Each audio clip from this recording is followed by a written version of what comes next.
Hi there, and welcome back to Real Talk for Building a Home Business. If you've been listening to these episodes and thinking, I know I want something more, but I just don't know if I can squeeze it in, then this one's for you.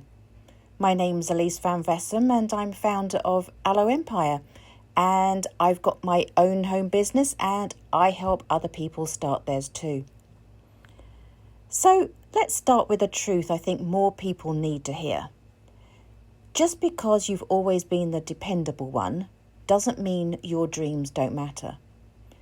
Maybe you've spent years keeping everyone else afloat.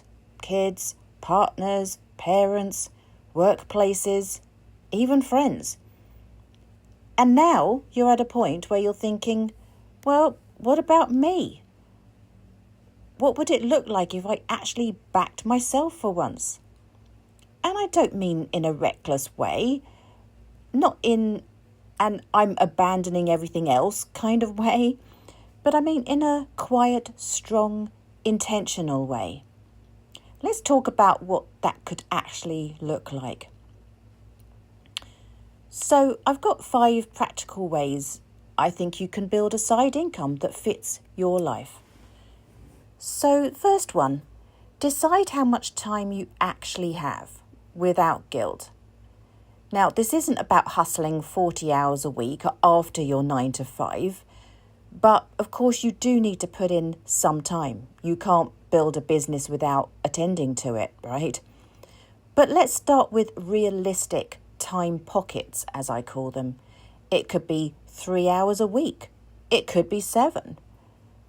You can do a lot with focused, intentional effort, especially when it's aligned with the right kind of business. So write it down. And I don't mean in a commitment kind of way, but just write it down. Stops you thinking about it over and over and over again.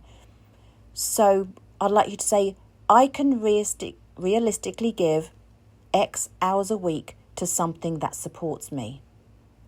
Now you need to own that. That's your baseline.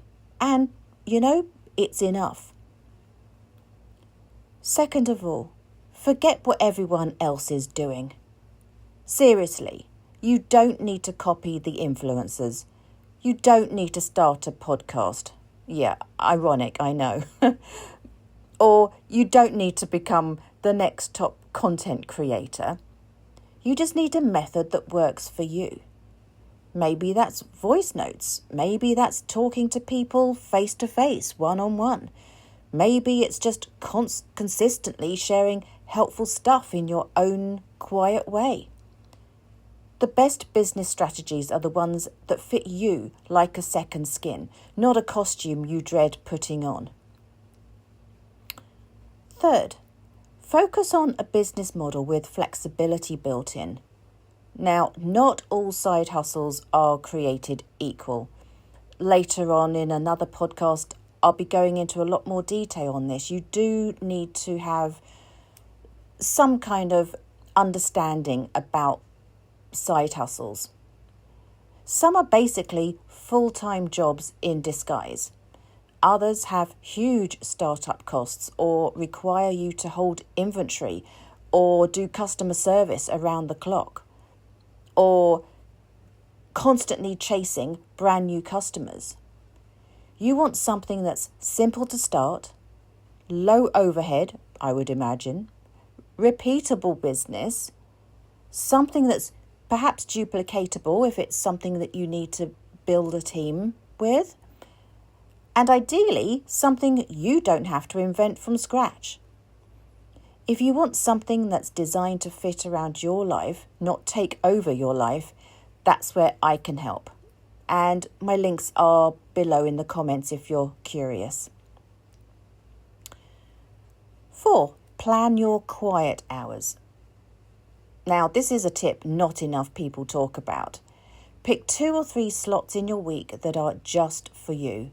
Maybe it's 30 minutes before the kids wake up. Maybe it's 30 minutes before your other half gets home. Maybe it's Sunday afternoon when the house is perhaps calm and everyone's out playing sport. Label that time in your diary as I back myself time. Use it to learn. Use it to take action, reflect, plan. Now, when you guard those hours, even loosely, your progress compounds over time. And lastly, start before you feel ready. Now, this is really uncomfortable, believe me, but I've got to say, it's the truth. You don't need a website. You do not need business cards or a 12-module plan to begin. You need a decision. And that's it. If you wait until everything is perfect, trust me, you'll still be in the same place a year from now, still wondering if now's the time. This could be the moment that shifts everything, but only if you let it. Oh, and by the way, before I close, I'm also going to be doing a freebie very, very shortly. It's in the pipeline of how you can actually start a side hustle, even an online side hustle with zero tech startup. You might find that interesting. So as I just close, here's your journaling question or reflection prompt for today. What would backing myself actually look like in my life right now? And if you're ready for a gentle nudge, I've got some next steps linked below to help you explore things at your own pace. No pressure, just options. So until next time, back yourself. You're worth it.